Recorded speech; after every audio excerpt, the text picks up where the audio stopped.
And Okay. I'll just need to share, just share my screen. So just so. Okay, that's cool.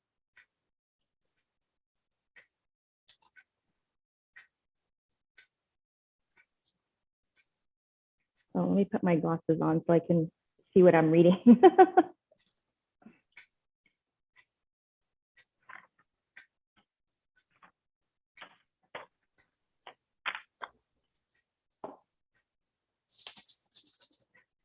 All right. Have a great presentation, everybody.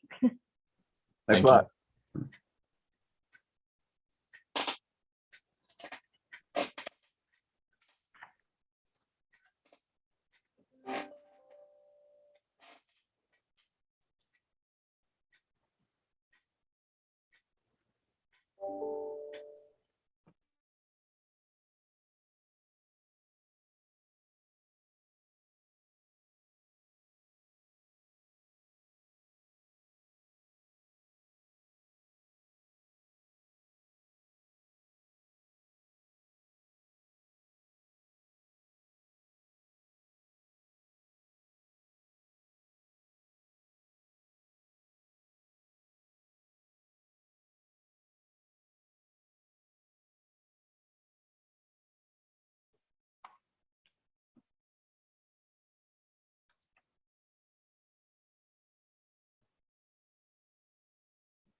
Okay, guys, we'll just give it a few more minutes and see if anybody else logs on, and then we'll go ahead and start.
Okay, guys, I guess we can go ahead and get started shortly after 6 o'clock.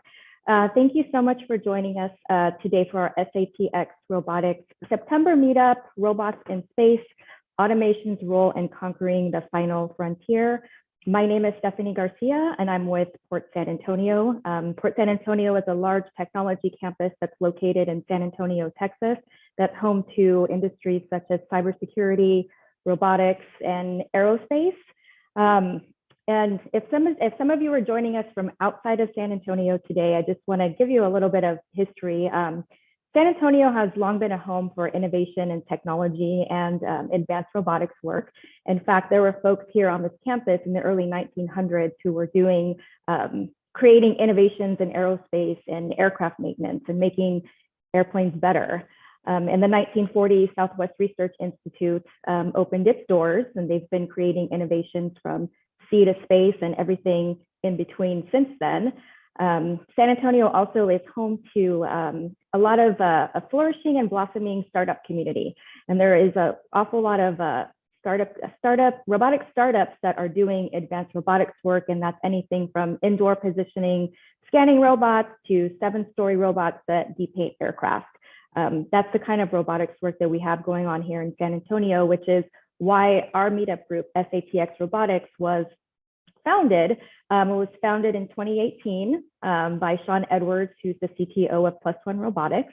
He founded the group because he wanted to promote San Antonio as a center for robotics, also to bring the robotics community together in San Antonio, and then also to help promote STEM education and support that growth for science, technology, engineering, and math.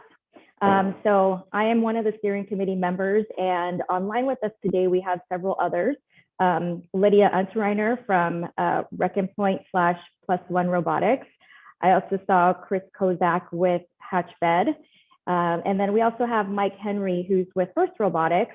And Mike's actually gonna talk to us a little bit before our presentation about First Robotics and ask for some volunteers. So Mike, do you wanna go ahead and take it away? Sure. I wanted to make sure I'm unmuted. It keeps going back, but let me share my screen. So one moment.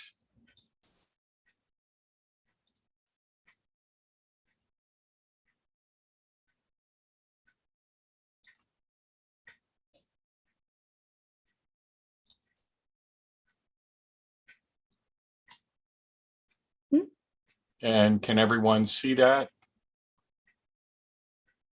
Yes. Okay, so as Stephanie said, and thank you very much for that introduction, Stephanie. I'm with First. We do educational robotics, and Stephanie gave me a few minutes to talk about our need for volunteers. And so because I want to be able to give you some links later on, I put this slideshow together. Basically, why you would want to volunteer for First is the reason you would want to volunteer for any organization. It's mainly to make an impact. And in our case, it's to make an impact on future generation of change makers. And so what we find is that the volunteers, the folks who work with robotics teams in general, get as much or more out of this than even the students that are part of the team. So we feel like it's very much a winning situation. The volunteers that come to First are very much an essential part. And it doesn't really matter how much time you can afford to put into this. Sometimes it's 4 hours on a weekend. Other times you might want to be a mentor or coach for an entire season. Or perhaps you just want to be part of an overall experience that First is. So no matter what, there is a volunteer role that is suited for you. So how do you get started, or how do you become a volunteer with First? First of all, you can sign up to be a First volunteer, and that's through our volunteer registration system. Once you do that and you're signed up for an event, then you'll receive communications from the event organizer. And if need be, for certain roles, judging and referees and those things, there will be some training available most of it is online. So for more information, here is a link. I will put this in the chat as the evening proceeds and make sure it's there, but there's a first volunteer handbook. And then there's a number of different ways you can help. There's local events. There's a first championship event. And I mention this because one of our championships is in Houston in April, and we're always looking for a whole lot of volunteers for that. Then, of course, we need mentors and coaches. And just so I mention this, we also have First AmeriCorps Vistas that work here in San Antonio, working with teams, especially low income and teams that are in need of help in that way. So here's a website, ways to help. And if you click on this, and I'll put it in the chat as I mentioned. And then this is the place you will go to sign up to register. I will also put that in the chat. And then finally, here's my information, and I will leave this up for a second. And Stephanie, that's it, unless someone has some questions.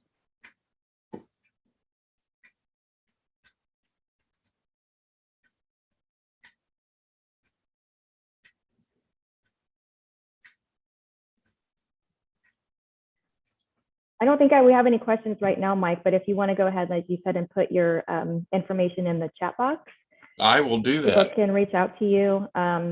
First is a really awesome organization. I had a chance to volunteer this past, what was it, April, for the first Lego League Championship. Yes. And yeah, they put me in as a referee, and I had a blast. I don't know if that was the best position for me, but it was fun. So thank you, Mike. So we can move on now to our main presentation this evening. But before we do that, I'm going to read their bios for you. Sam Jimenez is a space architect with over 30 years experience in the aerospace industry with NASA, DoD, and international space programs. He is currently CEO of Exploration Architecture Corporation, or XARC, a space architecture consulting firm that he founded in 2007. The firm specializes in commercial spaceport development and design and space systems development for space exploration initiatives for planetary surface systems for habitation and human settlement. He is also founder and board chair of WEX Foundation, a nonprofit organization for advancing careers in space exploration through STEM education.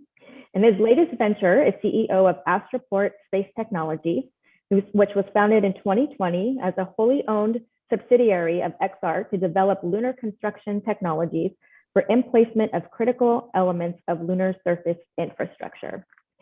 And Sam's co-presenter is Emmett Decker.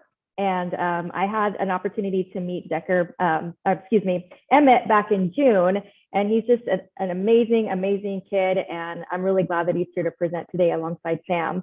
But Emmett Decker is an 11th grade student at Lee High School STEM Academy, whose interest and passion has always been engineering anything.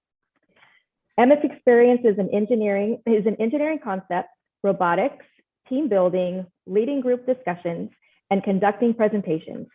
His academics include pre-AP classes, advanced concepts in engineering, mathematics, composition, robotics, team building, technical writing, and coding and programming.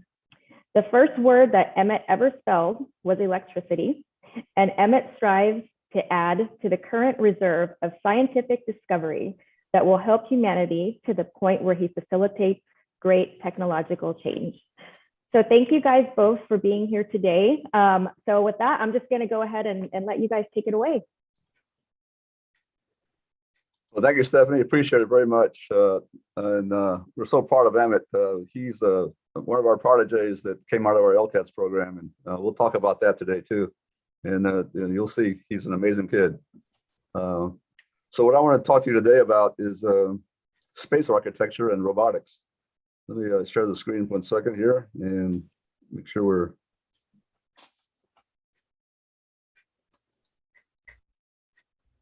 Are you able to see our screen?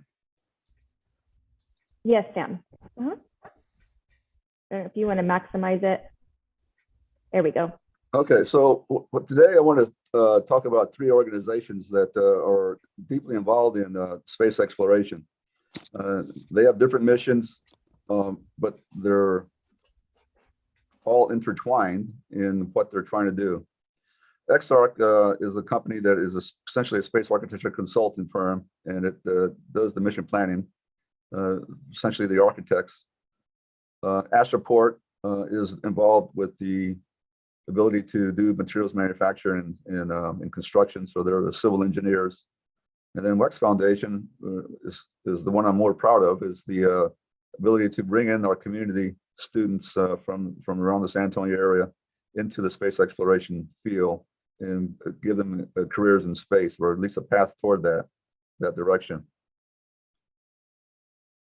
A little bit of history about space architecture in XARC. It was started in 2007, and what we do there is essentially planetary surface systems architecture. We're essentially the habitats and the design of the surface systems that go into how do you live on these different planets, essentially Moon and Mars. Then we talk about the other domain of space architecture, which is orbital architecture. We've been involved with space station habitability studies. How does an astronaut live inside the habitat of the module, and in doing the crew quarter design and the layout, and just the human factors that go into living inside a space station. Even some fun projects we're involved with. How do you capture an asteroid was one of the things we did a few years back when we were trying to go to an asteroid in the previous administrations. Then the last part of the domain of space architecture is space facilities architecture. These are the facilities that support space exploration or space activities, essentially spaceports and those type of buildings, large high technology buildings that are part of the space program. And we have projects on each one of these planets. So we think we're interplanetary architecture is what we like to say we are involved with. We started looking at spaceports back in 2007. We're involved with the spaceport facility at Virgin Galactic's operation in New Mexico. And then we got involved with the leading the design efforts for the Houston spaceport operations as well, and doing some work with the DoD for rocket cargo transportation systems. How do you put spaceports around the globe so you have a rocket cargo delivery within under an hour? And we took all that experience in spaceport design and planning and decided, well, what do you do about a spaceport on the lunar surface? You'll need to have a spaceport. Essentially, it's the first thing you need to produce, landing pads, essentially. And we started looking at the materials that go into how do you build these things, and what are the robotics that go into that. And so we started Astroport Space Technologies last year. And then the third organization is WEX Foundation. As I mentioned, it's the STEM education component. We have some money from NASA to help us put this program together. We're real proud of the students who've come through here through the program over the last 5 years. Emmett is one of those students, and he'll have an opportunity to speak, and you'll see how impressive he is. So what we're doing in terms of the way we approach the ability for these students to get involved with the space exploration program and the endeavor to go and conquer these other planets is we give them the experience of a real world commercial venture that is being developed by a consortium of companies that are looking at lava tubes, essentially caves on the Moon and Mars. You see at the bottom corner there, the largest cave we have here on Earth, which is in Vietnam.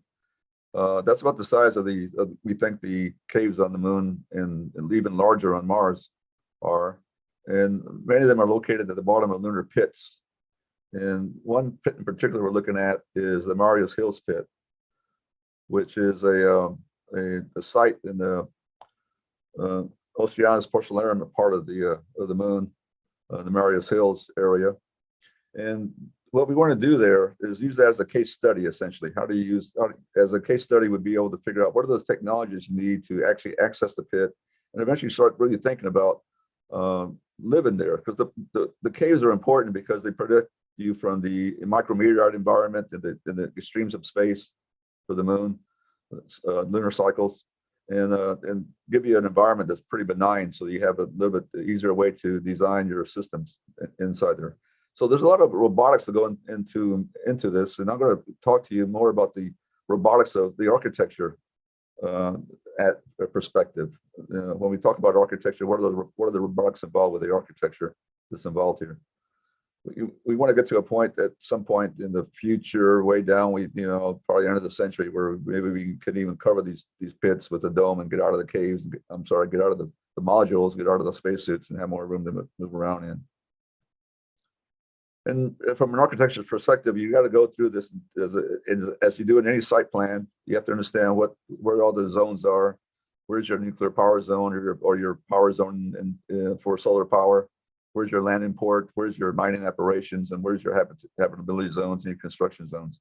So you have to look at this in a kind of a holistic approach when we start talking about bases and outposts or even camps.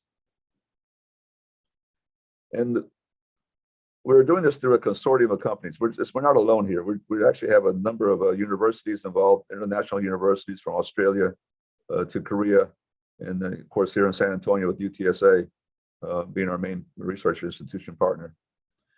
And why we want to look at this from a perspective of a phased approach is that there are technologies that get developed along the phases of this settlement that we want to conceive at this particular location. The first part of this is going to be the remote sensing phase, which is what we're doing right now. We have orbiting satellites around the moon at the moment, and we're scoping out the terrain, the whole lunar surface at this point, and we want to understand what's at these locations in terms of the terrain and for landing and even mining the mineral aspects to it. Then we will understand the robots there to go do the exploration, do the reconnaissance, and go down into these pits and understand what's there, even find if there's even a viability of the depth of the lava tube, and if it's even viable to start looking at this as a place for settlement. And after the robots get there, we come back with the humans. Okay, the humans that come in ground truth what the robots found.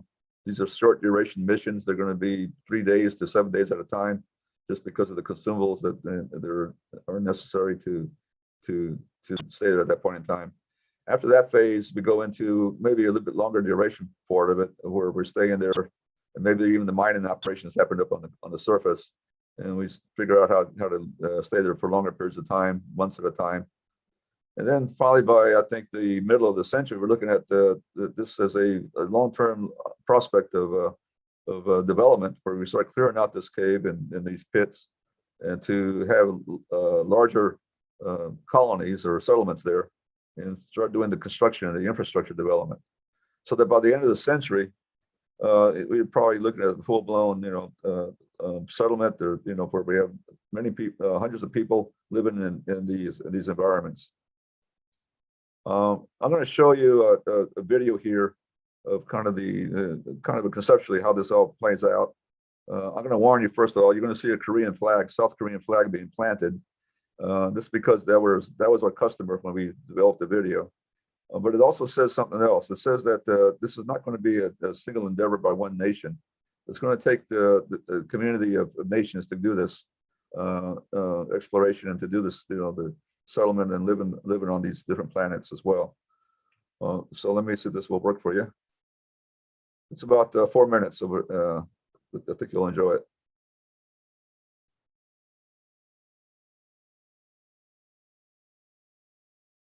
Well, maybe not. There we go. Let's see.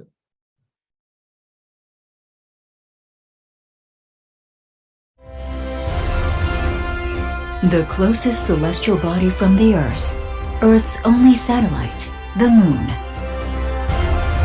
The Moon now becomes a station for humans to travel into what was considered outside human limitation, space. The beginning of a new future, lunar construction.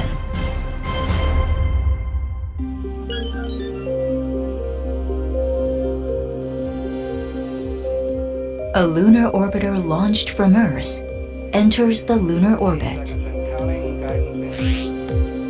It initiates remote reconnaissance as it explores the lunar surface to identify sites for construction. It collects and analyzes geographical, resource, and environmental information, identifying the most optimal location for construction.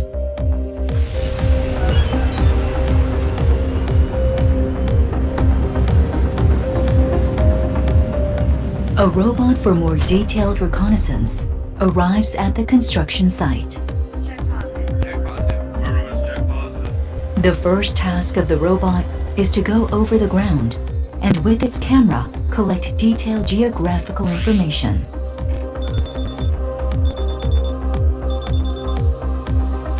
And with its exploration drill, collect geological information. It also confirms the location of a safe lava cave for human habitation.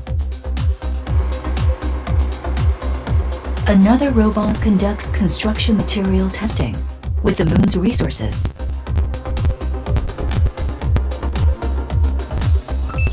The robot's thorough and comprehensive reconnaissance is an imperative step of evaluating and verifying technology before actual lunar construction.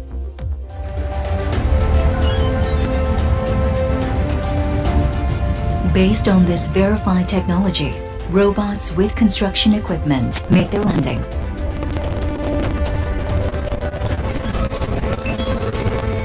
The first step is to set up a power station for energy supply.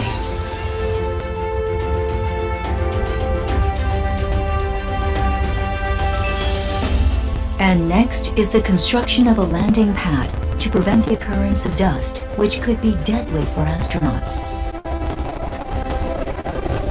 And the construction of a blast wall for protection from meteorites.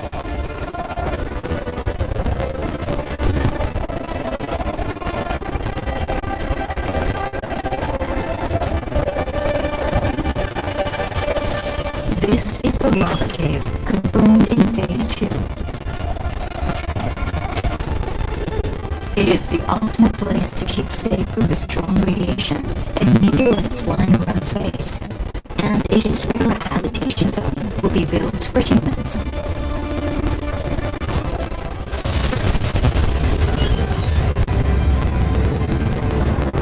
Finally, the lunar station construction phase. Astronauts arrive and safely enter the lava cave where humans will habitate. Roads, advanced space, and power station for both habitation and development will be constructed. Overcoming severe environmental conditions, this will be the completion of the city of the future.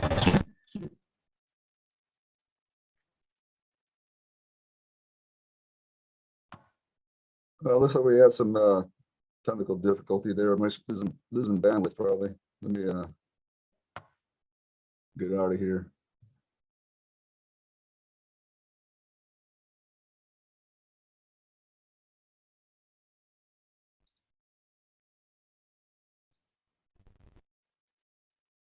Sam, if you wouldn't mind sharing the link.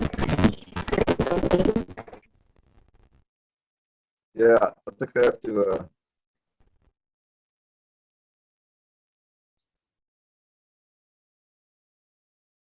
Can you hear me now? I can hear you, yes. Did I lose you? I'm here. Can you hear me?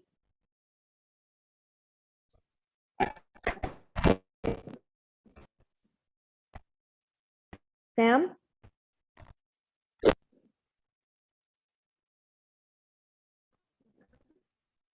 Sam? I think I lost you. Hello?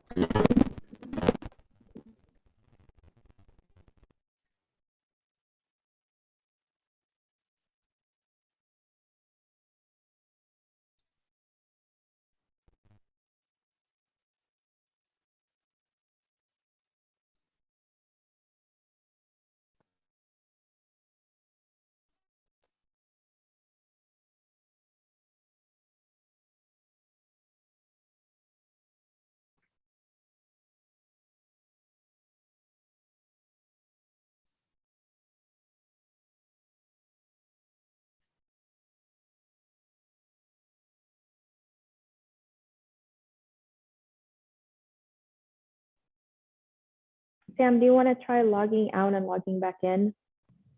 Yeah. Oh, I could hear you then. Can you hear me now? Yes. All right. Well, I guess we have an unstable connection here. Let's see if we can get the share screen back. I can't get the, here we go.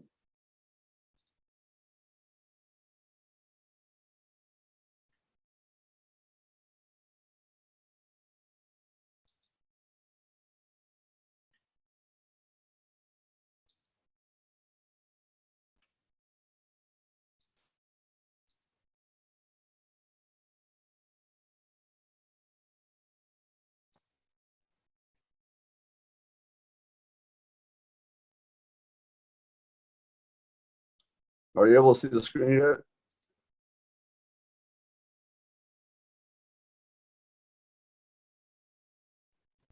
I see that you're sharing the screen, but I don't see anything.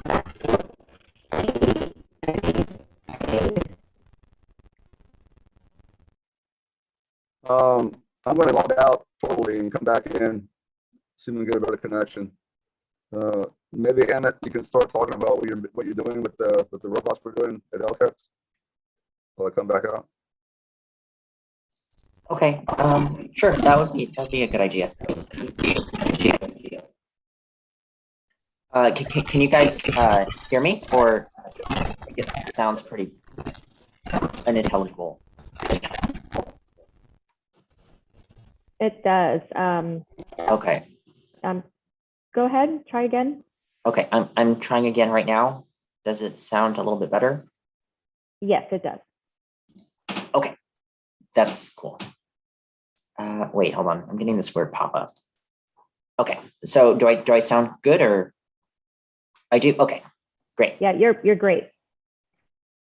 Awesome. So, yeah, good evening, everyone. My name is Emmett Deckert, and I'm proud to be one of the graduates of the LCATS program. And so I'd absolutely love to discuss with you guys about all of the robotics aspect of LCATS. So basically, my task for the last year of LCATS was to develop a robotic system that could do reconnaissance and to bring back basically another robotic system from the Marias Hill skylight and to actually retrieve the robotic data for scientific analysis of the regolith and of many other types of scientific data that can be collected on the lunar surface. So it was actually really, really interesting about how we were able to find solutions and the way we were organized in teams. So we organized ourselves in about approximately 10 to 12 teams, and we actually came up with, Mr. Jimenez actually has the PowerPoint that has all the images of the robotic systems, but since of course he's not here, that's totally fine. I can actually discuss many of the parts that made the robotic systems operate. So, and the parts that I was actually responsible for designing and for actually engineering. So the first part of the robotic system challenge was to develop a robotic system that could actually retrieve basically another robot from the bottom of the lunar cave. And as you know, the lunar cave is very, very, it's deep. So you have to have another, something that can actually attach to the first robot to be able to lower it down into the cave and to actually take the data and then move it back up again. So first, all the teams, all our assigned teams had an assigned basically leader that was elected by their personnel in each of the groups of maybe 4 or 5 kids. Our group had 5 kids, and they elected me as the leader. And so I was charged with helping to design the robot and then having them have, of course, creative input in order to make the design better and better. So the first thing we did was something called C-sketching. And C-sketching means basically what you do is you take a paper and you actually draw out the design that each people come up with individually to help facilitate the actual the robotic design challenge that best fits the criteria and the constraints of the challenge. And then we actually exchange those drawings to each other so we can add to our designs. And then we build and test a robot each time for those designs. And because we had a lot of time then, we had about a whole year to design it. And then we would actually test each design and choose the best one that fit. So our robot actually used a push-pull system that had a carry-on, kind of like a bucket that goes down inside of a well. And what happens is as the robot actually tilts, there's like a chain connector that connects to the main line of the first robot, and it can actually pull the robotic arm up and down from the secondary robot. So that was really cool. That was how we were able to get the robot up and down through the cave. And then our robot had a giant ramp that we actually tested, and the mini robot could actually go on top of the ramp and be stored onto the main robot so that it could then move around to different skylights and gather more scientific data. So basically ours was an in situ laboratory, which means that the robot actually had the automated system actually had its own laboratory on it with all the scientific sensors. Ours had an infrared sensor, and it could also detect the dust particles using a QCM. So that's one of the things that we were able to do, and it was really interesting. So yeah. Yeah, you might want to mention a QCM is a quartz crystal microbalance. A QCM. It's a technology that can detect minute particles in the air.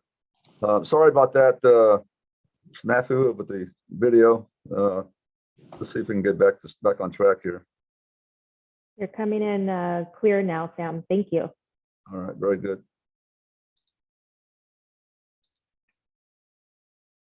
Thank you, Emmett. That was great trade-off there. All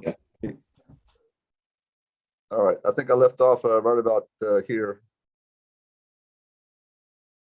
So what we're doing here, this is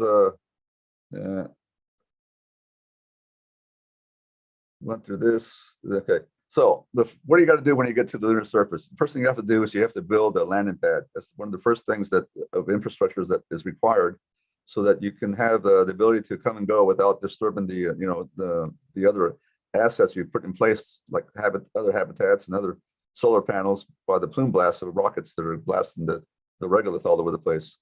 It can be to such a degree that the dust can even be go into orbit essentially around the moon. So we have to have these landing pads that harden the surface to do the protection from the other assets, and that's what the Astroport is doing. So what we look at is what do you do to build these landing pads? What kind of material do you use? What's available to you? This is what's called the ISRU, or the in situ resource utilization. The material that we want to use then is the dirt, the regolith that's on the lunar surface. And we started looking at that in terms of how do you turn that into a solid material. We started melting it, playing around with it. We put to a quarry here, local quarry here in close to the area in Canipa, Texas, close to San Antonio. And this basalt is a close simulant, we call it. It's a close proximity to what's on the lunar surface. The lunar surface is mostly made up of basalt, and it has quite many of the same mechanical properties. It's a little bit lacking in the chemical properties, but for the mechanical properties, it serves our purpose for trying to do the experiments we want to turn this into for solidifying the soil. And we're looking at the way to melt this, so we can turn them into bricks, essentially, making our landing pad bricks. And we've been doing this through work that we received from NASA funding with what's called an induction heater, and that heater is being used together with a nozzle we've created to form the bricks themselves. So there's a unique way we have for melting the soil and then forming it and placing it all at the same time, and that would be the formation of our landing pad hardened material. The next step we're working towards is to start proving this out in vacuum. The vacuum is we don't have to understand that we can do the same thing in ambient air, but now we have to understand how do we do it in the vacuum. Is it going to have the same properties? Is the outgassing going to be a factor? And we're starting to do that right now. We just purchased a vacuum to start doing this test of these 2-inch bricks that we're going to be making. And what's going to happen here robotically, this is going to turn into a technology demonstration where we're going to take this system and make what we call a brick bot, so that it will be put on a lunar lander, a commercial lunar lander that NASA has contracted with. And they have a number of different landers that they're working with, the commercial landers, and we'll mount it on that and test the ability to do the brick making on the moon, so that we have essentially the first bricks on the moon is what we call an mission. To prove that first we have to prove that we can make it in the vacuum, then we prove that we make it in the vacuum of space, and on the lunar surface. So that will be hopefully a mission we can get funded by 2026 timeframe.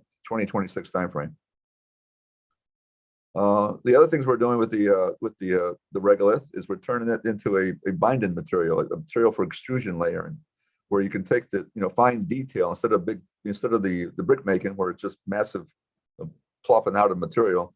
Well, now we want to be able to extrude with finer precision, and we've been able to take that regolith, and bind it with a PLA material, plastic biomass material, and turn it into a spool of filament that can go into any 3D printer. And you can see the kind of detail we get with these bricks. This brick that you see here in the middle of the screen is actually one printed shape. It's not really 4 different bricks. That's just the detail here to show that how much we can make the finesse of the print.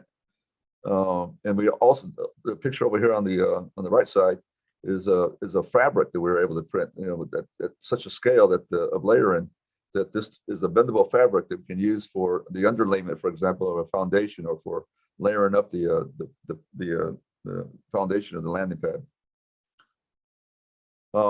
Here's a picture of a 3D printer we're making to do the printing. It's what's called a hang printer. And this section here in the middle here is a section of one of our habitat designs. It's essentially a 60 centimeter thick wall that is used for the thickness for protection for the radiation, because this is on the surface, not in the lunar pit or the cave. And what you see over here on the left side is a full scale section of that wall. From this direction to this direction is what we're seeing in this block here, with the honeycomb pattern built into it or printed out.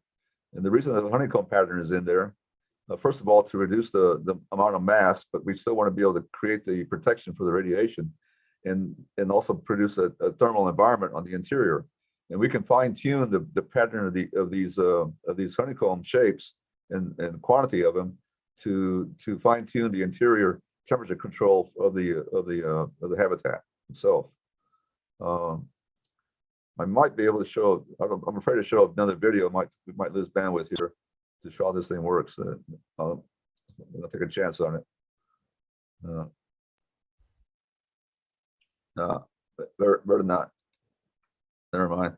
Anyway, that would have been a good. Hold on, maybe I can do it this way.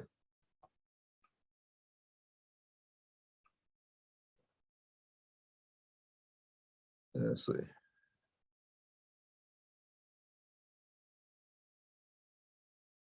No, I'm not gonna take a chance.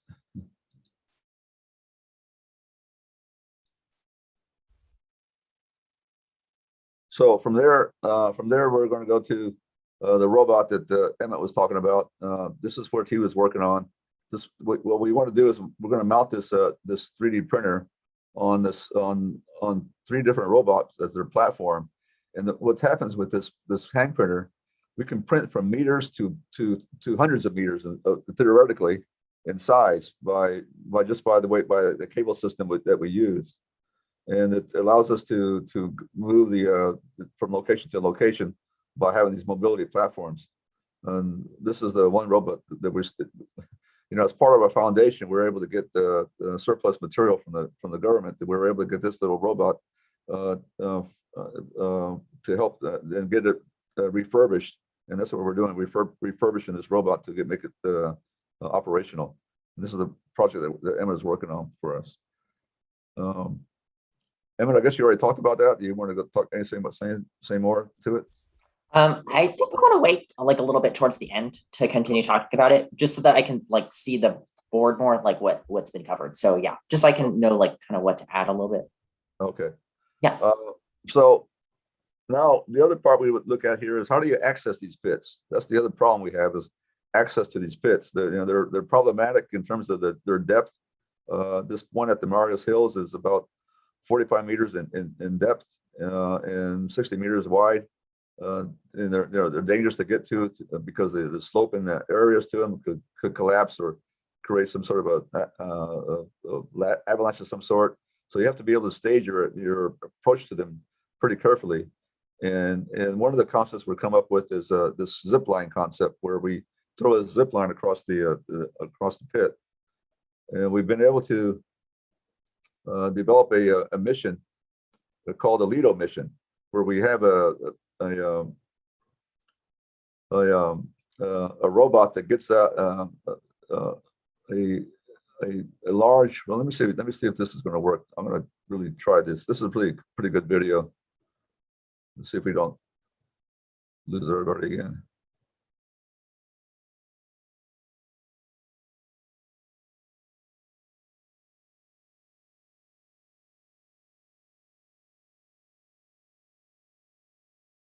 Obviously, a website won't sell itself. For years, we've been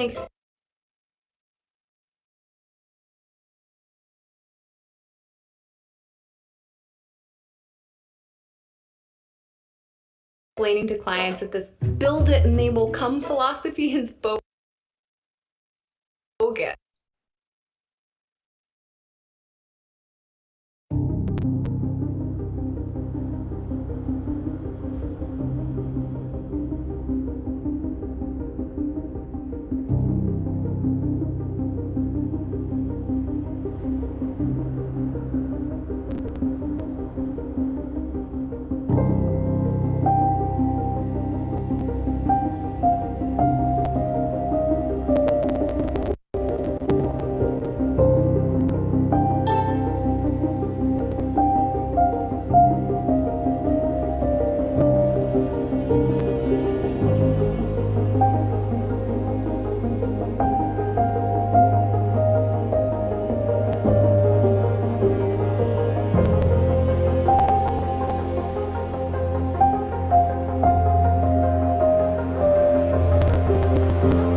So we're working on that. That video you saw with the going into the cave. That's the next phase of the video we're going to work on, is what happens with those robots inside the cave. It's going to be a method of a 2 tandem robots, and we're going to continue to develop that.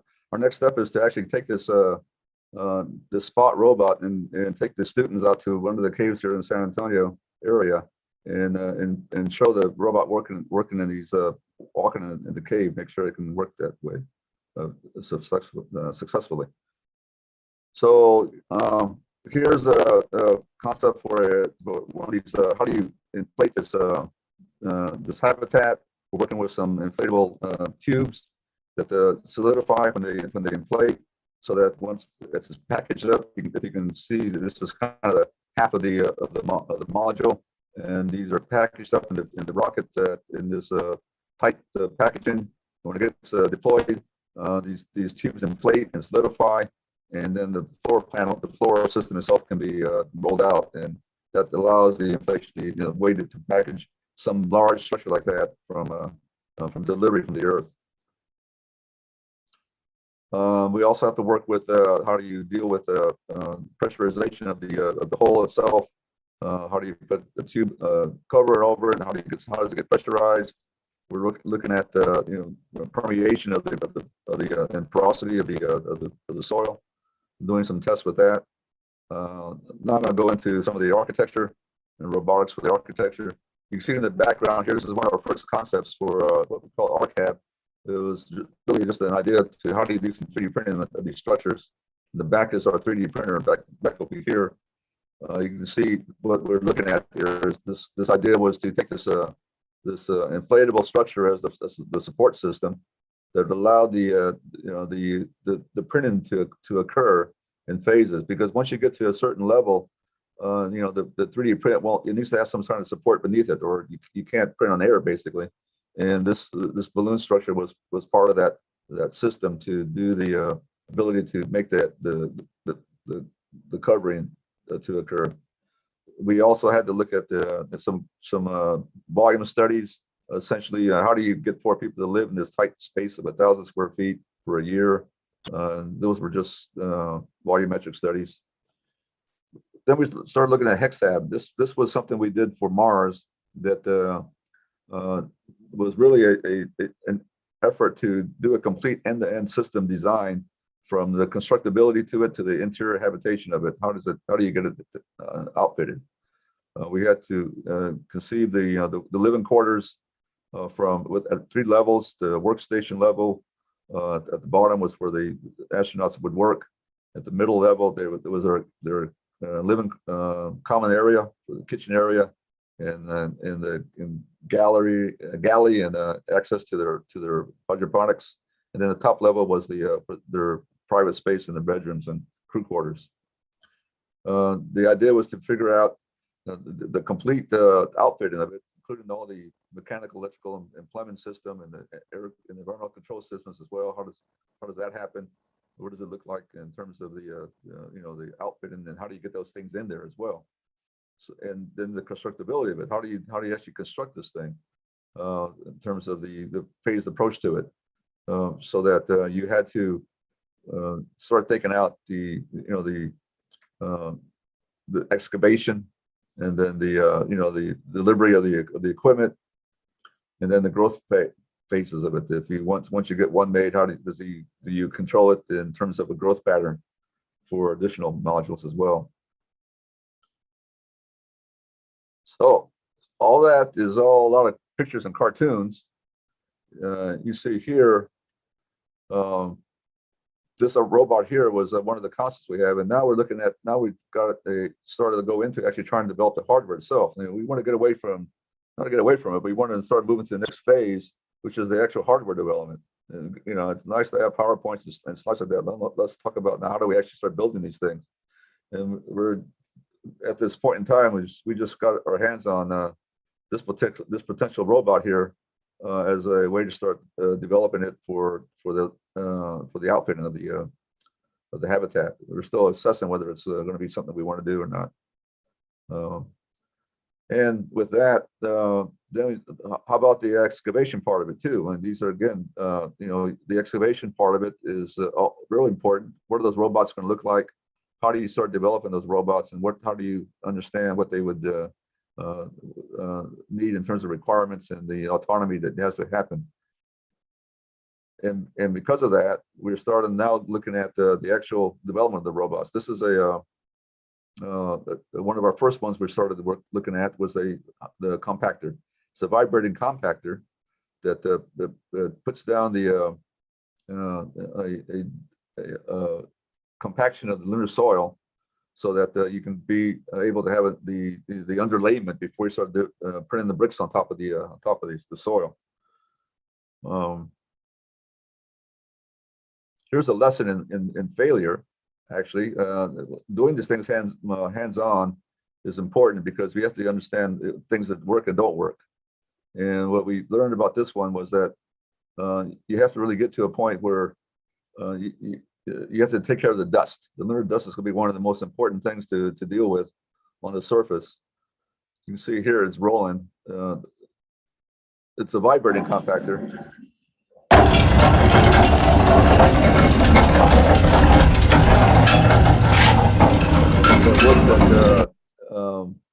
At the 50 frequency of 50 megahertz. Hold on, I just lost something here.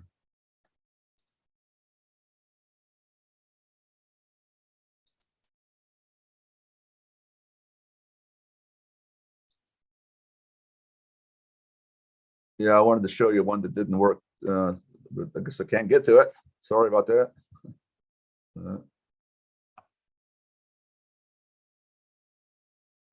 All right. That's my slideshow.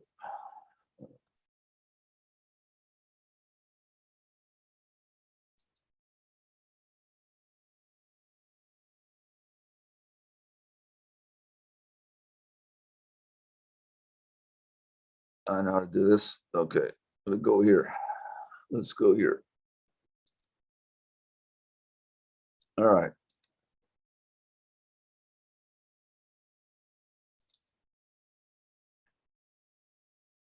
So you see here, it got going. It started some compaction.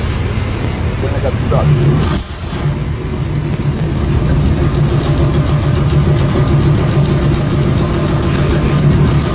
Can I get in? Yeah. On that side. So what happened was the design of the traction system was not well thought out. We had to go back to the drawing board for that one. And then the dust was real problematic. When you design for these systems, you got to design to protect from the dust getting into all your gears and all your apertures, so that all the dust got into the motors and locked the whole thing up. So that was a lesson learned in terms of the design of this environment. This is our lunar test bed that we have on campus at UTSA that we work at.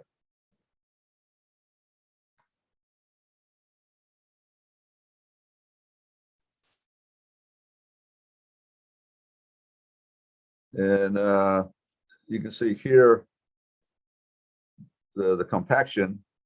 Oh no, let me show you this other one.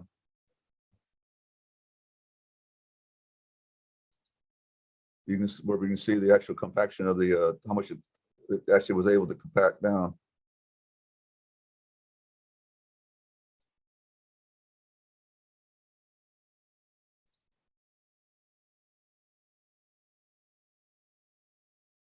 So it did the compaction well, it just didn't do the traction well, good enough.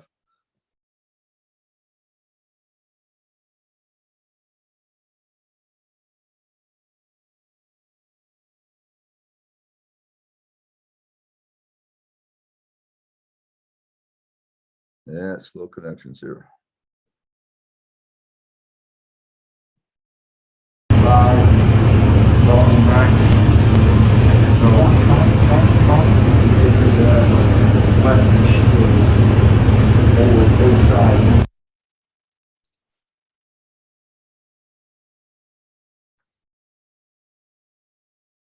So our next step is then to go into the additional excavation systems we need to work with. And we're working now to develop a suite of tools that will be interchangeable with the platform, with a robotic platform that we're also developing. And the idea here is to make it AI and machine learning ability for the robot to understand where it's at any point in time, in space and time, but because you're GPS denied, you don't have a GPS system around the moon, and so the robots have to work with onboard autonomy and localization and positioning.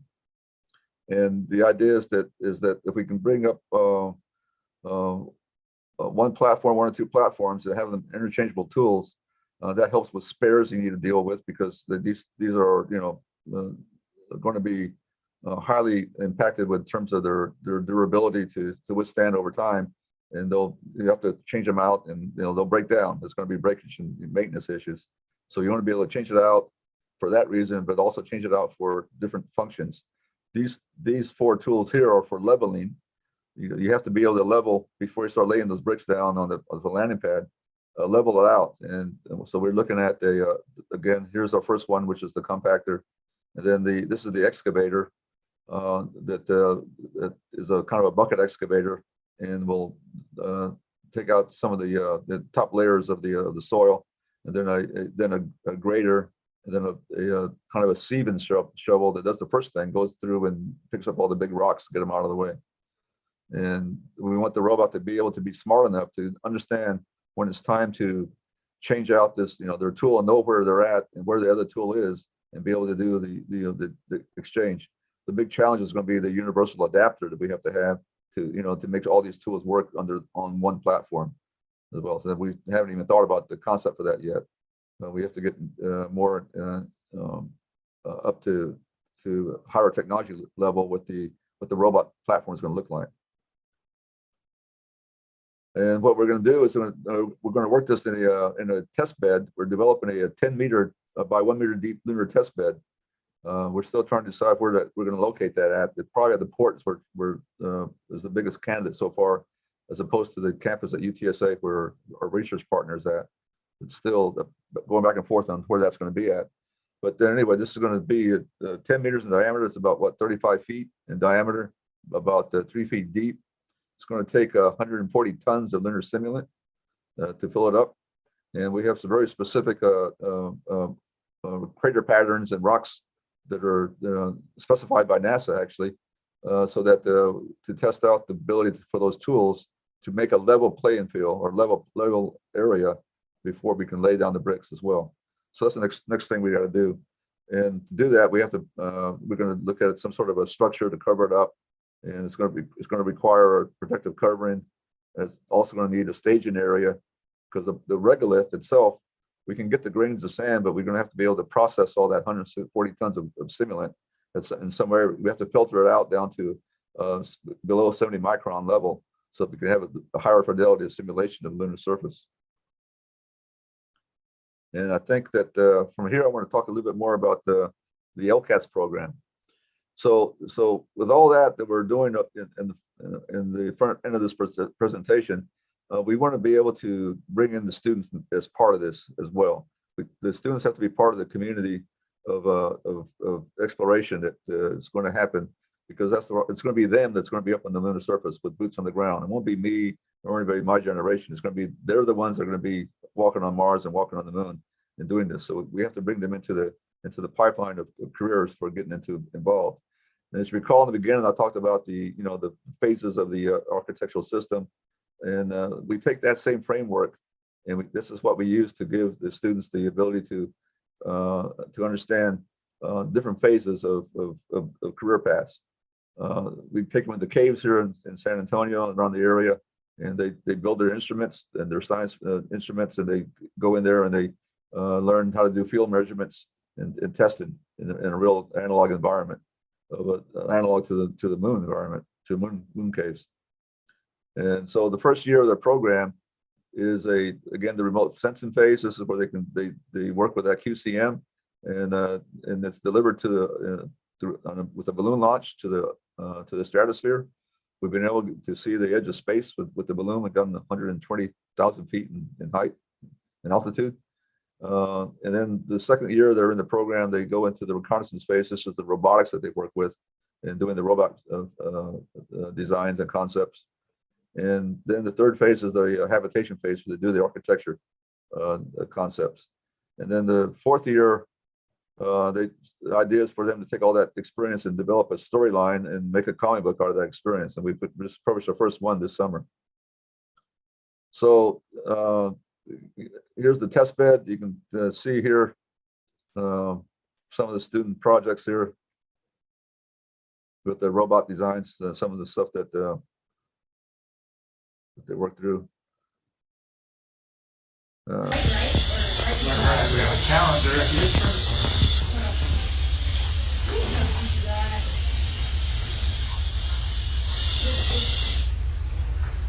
This is a unique design that I thought was pretty interesting. One of the idea here is that again, some of these concepts that a lot of these students can really be applicable to further development. And we wanted to use some of these designs to further develop them into proposals for funding for NASA. I really like the idea of this ball design. It's one of the Emmett's designs. Maybe Emmett, you want to talk about that a little bit more, about your ideas there with that robot? Of course, sure. So this is basically what I'm totally excited about. So this was actually the robot me and my team developed, and it actually worked Ours was actually had the ability to go all around the track without getting the dust stuck in it because we designed it with a special system where, as you can see the little wheels, if you can zoom in a little bit, there's like spikes on the wheels, and that was actually inspired from, so in carpentry, there's these little metal things. They're like these little metal shards, and they're called strong ties. And they have a bunch of little spikes that can connect the 2x4s inside of homes. And these were invented during the 1800s, and they actually work really, really well to hold the wood together. So we were like, why not use the system to actually hold? So do you see the little spikes on the treads there? What happens is the spikes will actually go into the regolith or into the lunar surface and will increase the surface area of the treads, and it can actually have extremely high tension without actually interacting with the dust. So the motor is actually inside of the hub, so that way the dust actually doesn't get inside the motor. And then in addition, for stabilization, we 3D printed a special ball that can actually rotate in, it's basically a two-dimensional sphere. So it can rotate in the X axis and it can also rotate in the Y axis. That way it stabilizes. It's similar to those little caster wheels that are on shopping carts, except instead it uses a sphere so that way it's not actually like a radial based system. Instead, if the dust can actually get in there, it actually helps it even more because the dust will grab itself into the regolith. So that was one of my team actually thought of the idea of using the ball system to actually serve as a bearing. Almost is basically like a ball bearing, except of course instead it stabilizes the robot. And my idea was to use the actual treads. So I basically listened to my team, what they had to say, and it paid off. All of our brains combined together and the robot served its best job. And so that was really, really exciting. Now what I want to get into is I want to actually start talking more about the main robotic system. So as you can see, do you see how the robot is like hanging from that little one there? And this one is actually hanging from the second one there. Yeah, into the skylight. So that was the system that we were also working on. And if you take a look at the other robot, the one that I made, you can actually see a spool that has a, let's see, but you can actually see a spool that has a lot of the strings in there. But the string that we used is actually pretty interesting. And I'm going to go into that right now. So let me see. How do I share screen? There's the green thing right there, right? With the, here, let's see this real quick. So you can actually see that this other team's robot, their idea was to put the electric motor onto the robot itself. So that way it can actually retrieve itself back with the line.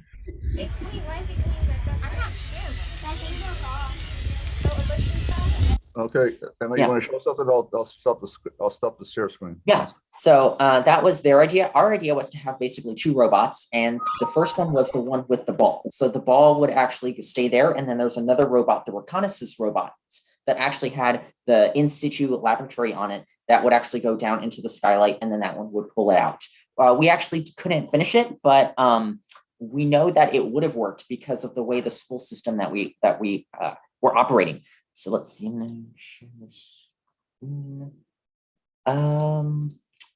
think it's this one.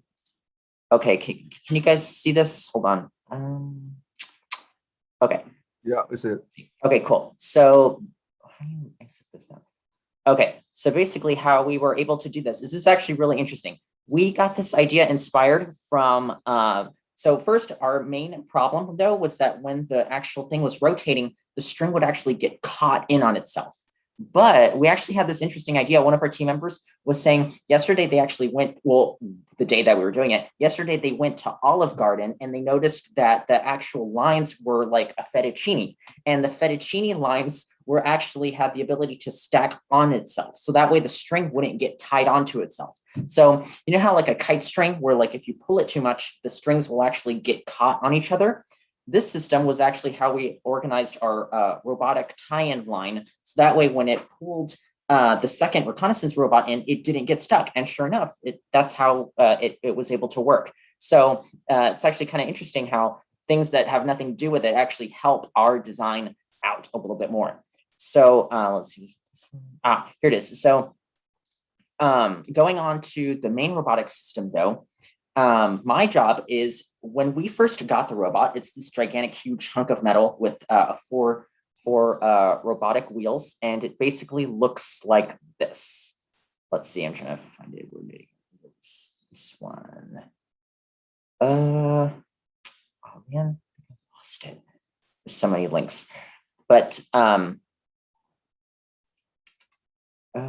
let's see here. Okay, basically the robot has these 4 wheels that can actually rotate around, and as it does so, it can actually, as the robot can actually rotate around, what it does is it's basically like a 4-wheel drive, kind of like a Hummer or some kind of other similar system like that. And when it does that, it uses these motors. But the problem though is that the motors that the robot came with were really, really complicated. So we had to take them apart. And so when we did so, we realized that the pins that actually make the motors work, because they're DC brushed motors, they actually work terrible and they did not work. So we had to create a system where basically we had to design from scratch. We had to design our own motors entirely from like nothing. So this is where I came in. I specialized in actually helped design the motor modules that connect to the main robot. And so here, let's see, maybe I can search it up here. Let's see. It's probably just easier to just search it up here instead of just actually, perfect. So let's see, I think it was right here. This is the exact image that I had. Okay, so I found it again, yes. Our robot looked just like this, and basically these can actually swivel just like the shopping cart ones. And the problem though is that the motors that make these operate though were basically it was proprietary from another company. And so the pins weren't able to be fitted. So that's why we had to actually engineer our own entire motors basically from scratch. So that's what we were doing. And so, yeah.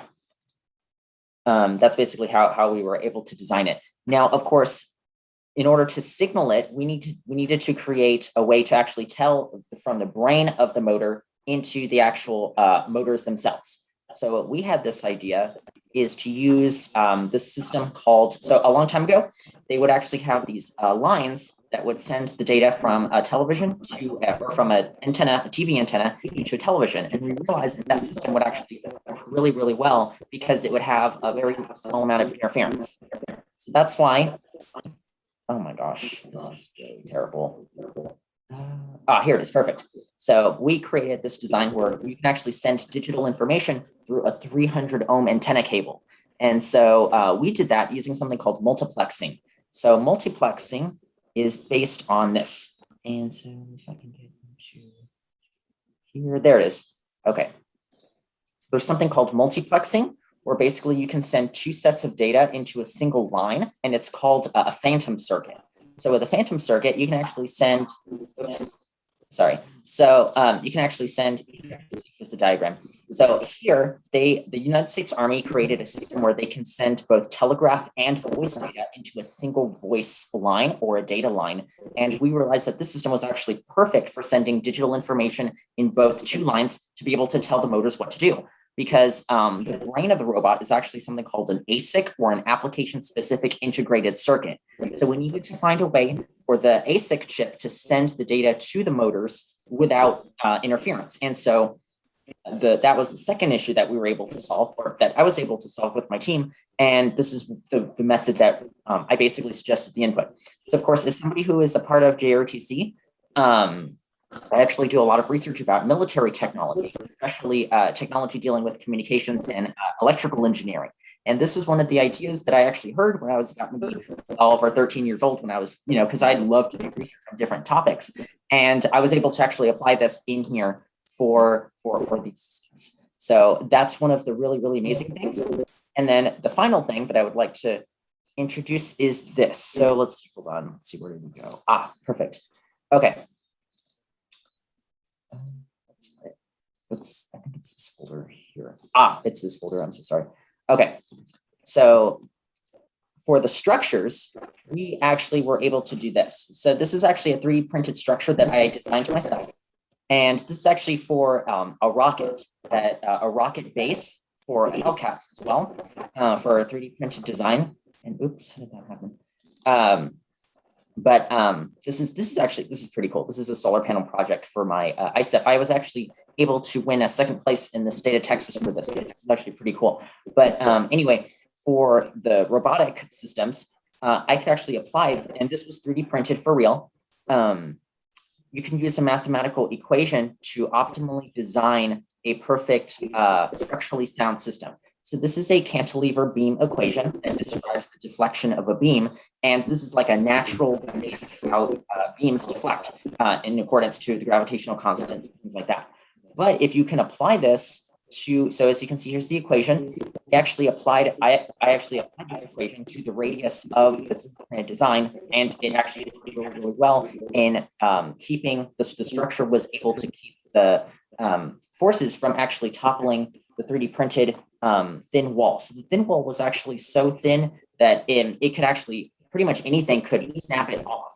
But because of the way it was designed with a conical structure, the forces that act upon it actually weren't able to crush it in, which is kind of amazing. It's actually able to optimally engineer the materials so that way you can use the materials in the most optimal way with the least amount of mass or the least amount of cost. Because remember, on the moon as well, 3D printers do really, really good. They're very, very quickly when they print radially. But when it comes to axially or in an X and Y axis, they start getting really, really slow. So you don't want to spend as much time going up and down as you want to spend radially. So if you can design systems or structures that can minimize the length of time it takes the extruder to go between two points, you can actually increase the force that it can withstand or the tension per unit of time. So that way you can engineer solutions that can basically have the best bang for your buck, so to speak.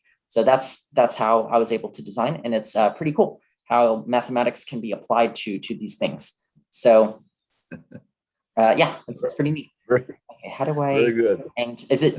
Oh, there you go. Stop share. Okay, there it is. Cool. So yeah, that's how we were able to do it. And of course, thank you guys for listening. It's really a joy explaining all these things. So most definitely, yes. So you can see why we're so proud of Emmett. He's really a gifted and creative individual. We want to really maximize his ability to help us out in space exploration. Okay, am I back to screen sharing? Yes, you are. Okay. All right, let me just finish up here then. So, you know, as you see from Emmett's discussion, we'd like to have them really be a part of the real solutions that we're trying to solve. And one of the things we started out doing was trying to figure out how do we get LCAS on the moon? I mean, actually on the surface of the moon. How does this program get its student projects on the moon? And we're looking at the QCM, quartz lunar crystal balance, that was developed beginning in our first cohort of students, and has now risen up in its technology readiness level to a point where we're ready to start doing flight hardware development. This QCM is a small device. It's a crystal essentially that measures the deposition of material or particles, minute particles, on its surface, and the frequency changes allows you to measure the accumulation rates, for example, of dust that would accumulate on that crystal and over time. And that way, it's a science project, but it's also an engineering project, because if we understand the dust accumulation rates on solar panels, for example, then we'll know what's the implication for the engineering design, or even change out or even dust accumulation on gears and whatnot, or even interior modules, the dust accumulated inside the module itself. And so this is a instrument package we want to promote to NASA as a student payload to the moon. And it's small, it fits in the palm of your hand, it weighs less than 1 kilogram. And you see here the dust cover was the first thing we had to figure out, and to cover the actual sensor itself. And we've done vacuum testing on it, and we're trying to get this funded to get to the lunar surface by 2024 as a San Antonio student project to the moon. And we have great hope that it's going to be able to get done. We're talking with different lunar lander providers to get a ride share onto the lunar surface as well. And I think with that, we're done. This is essentially program of the LCATS and the WEX Foundation and the Astroboard. Well, thank you guys very so much. Sorry for all the technical snafus and glitches. Oh, it's okay. It's our way of life nowadays. Does anybody have any questions they want to submit to the chat box?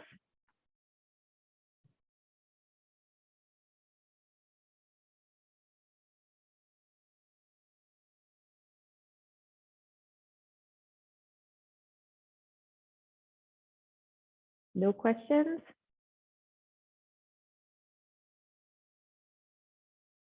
We have a comment for Emmett. I'm very impressed with your work. Keep it up. And then Mike Henry Tech is great until it doesn't work. That's the truth.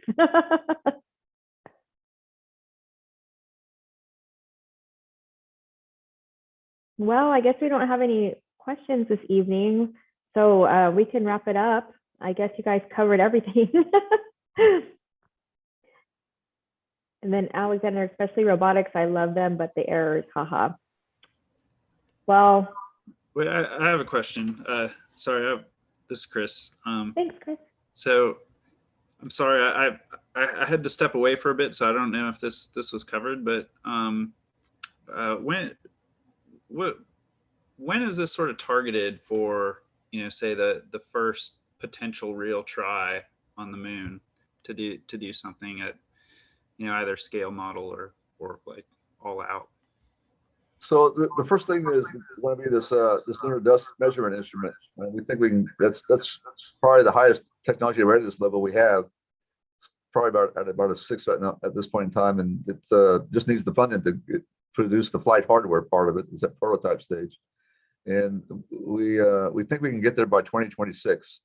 2024 would be nice. If we had funding right now, we could get there by 2024, but then we have to go through the proposal cycle to different programs NASA has to try and find the funding. But yeah, 2024, 2026, I think we can get on the lunar surface with this instrument. The other one that we're looking at immediately to get with a technology demonstration is the BrickBot, the proven we can make bricks on the moon, and that's a little bit further down, more like 2026 to 2028 timeframe. Again, it's all fund independent. We're in a funded program with NASA called STTR. It's a phase 1 program.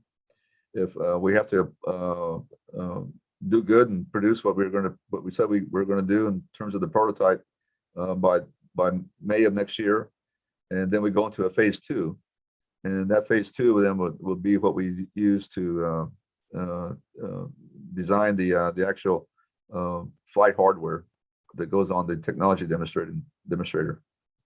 So that could be as early as 2026, as late as 2028. So that's where we think we can get to the lunar surface within that time frame. That's awesome. We do have a couple of other questions. Is there a date for the cube to go to space or zero gravity for the first test? For which one? For the cube to go to space or zero gravity for the first test? The cube or the QCM? I see cube. Not sure what you're referring to. Maybe referring to the QCM. That would be a potential intermediate step, is to put it into on the space station, for example, and test it out in low Earth gravity. We want to actually go to the lunar surface. XCubeSat, we don't have an XCubeSat program.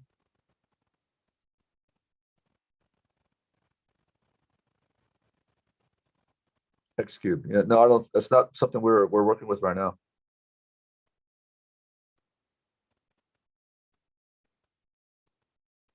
Okay, and then what applications might there be for the landing pad technology here on Earth? Maybe for the SpaceX landing pads? Exactly. So we have another customer with the U.S. Department of Defense as part of the U.S. Transportation Command, And they're looking right now at what they call rocket cargo. And rocket cargo is a concept of delivering humanitarian aid or military equipment and personnel, mostly the equipment, at any point in the globe in under an hour, using the SpaceX rocket as an example. They not just the SpaceX rocket, but any rocket program that is in development. Of course, SpaceX is at the front of the pack at this point in time. But part of our job on that contract is to understand what are the landing pad requirements for landing, in a remote area, for example, or an austere area where you don't have any infrastructure in place. How do you make and how do you get the ability for it to land in places where there's nothing around it? So yeah, there's definitely an application for terrestrial uses of these technologies that we're developing, especially with the robotics.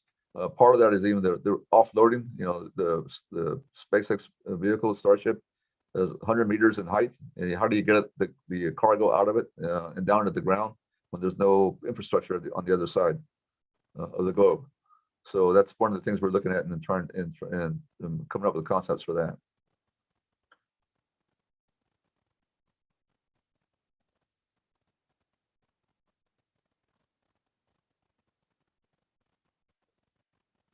Are there any more questions?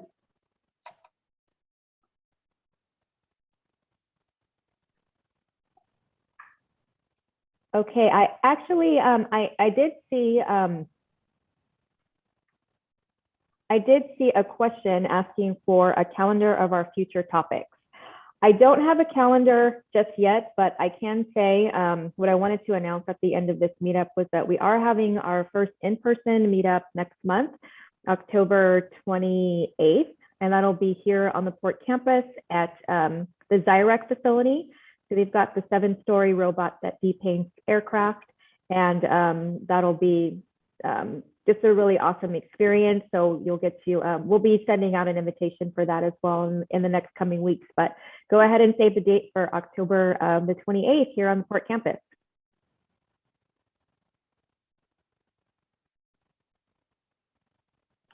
I think, perfect. Well, I guess that's going to conclude our event this evening. If there aren't any more questions, you can always visit us at satxrobotics.com. We have other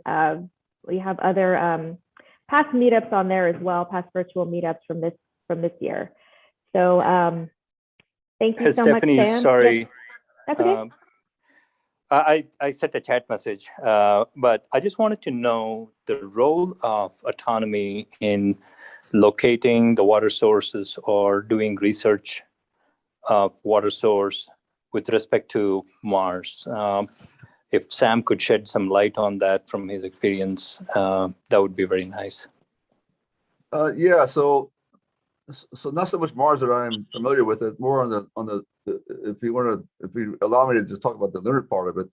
There's of course a lessons learned that we want to use the moon for to do that on Mars, and what they're doing on the moon is trying to figure out how to get into these areas on the poles where their water is located at, and these are the permanently shadowed regions where they have found water ice. They just completed their Break the Ice challenge, and some of the companies have come up with concepts that they have to get down to these deep craters or deep pits, and they break up the ice, do the beneficiation and the melt, and some of them do it there at that site, and then bring it back to a processor, or they bring chunks of the dusty ice regolith to a processor, and then they deliver it into a processing plant.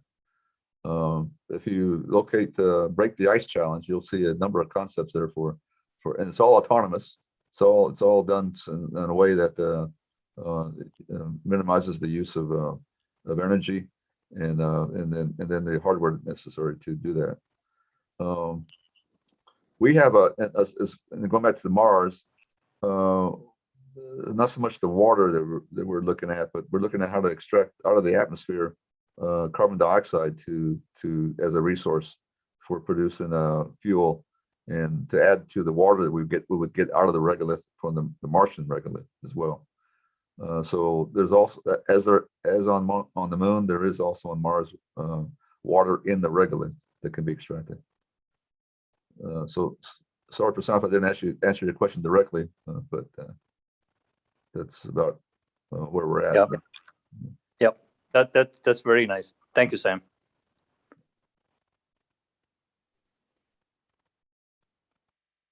Okay, anyone else? Well, if there aren't any more questions, I put my email address in the chat box if you want to take that down. If there are any questions, I can connect you with Sam and Emmett. But I really appreciate you guys, your time tonight and sharing your expertise. And Emmett, you're amazing. Sorry, you, Sam. Emmett's got me beat. Emmett, yeah, I've just been so impressed with Emmett ever since I met him. So thank you guys. And Mike, thank you so much for talking a little bit about FIRST and calling for some volunteers and mentors. And we hope to see you guys in person next month. And if not, we'll be live streaming that one as well. But again, thank you so much for supporting us, and we'll see you guys soon. I really thank you guys for coming. So